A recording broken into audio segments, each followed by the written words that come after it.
La présidence de la République a engagé une nouvelle étape dans le suivi du contrat sino-congolais en lançant mardi 21 juillet 2026 au Palais de la Nation une évaluation approfondie de la mise en œuvre du programme Infrastructure contre mines. Les travaux ont été présidés par Anthony Kinzo, directeur du cabinet du chef de l'État, organisé conformément à l'article 18 de la Convention de collaboration et à l'article 1er de l'avenant numéro 5 signé en 2024, cette réunion stratégique a réuni l'ensemble des institutions impliquées dans l'exécution du partenariat en République entre, voulais-je dire, la République démocratique du Congo et les groupements des entreprises chinoises Fijons Milai.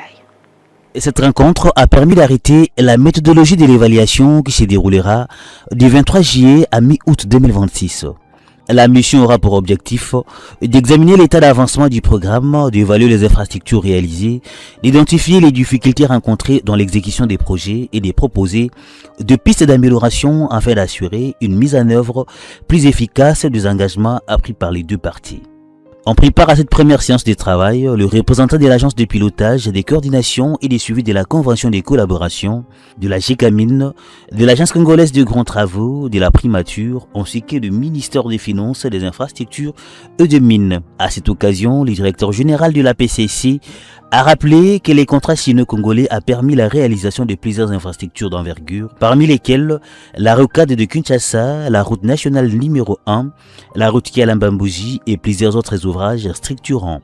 Il a insisté sur la nécessité d'organiser régulièrement cet exercice d'évaluation afin de permettre aux différentes parties prenantes d'identifier les contraintes qui freinent l'exécution des projets et d'y apporter des solutions adaptées. La délégation chinoise a pour sa part salué l'initiative de la présidence de la République,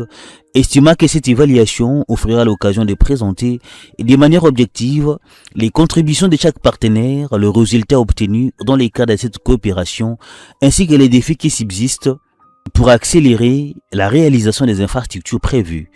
À travers cette démarche, les autorités congolaises entendent renforcer les suivis du contrat sino-congolais, améliorer la gouvernance du programme Infrastructure contre mines et s'assurer que les ressources minières du pays continuent de contribuer efficacement au développement des infrastructures publiques au bénéfice de la population congolaise. Merci à tous de nous avoir suivis. Aimez et abonnez-vous massivement à notre chaîne YouTube Tribeca Media. Au revoir et à la prochaine.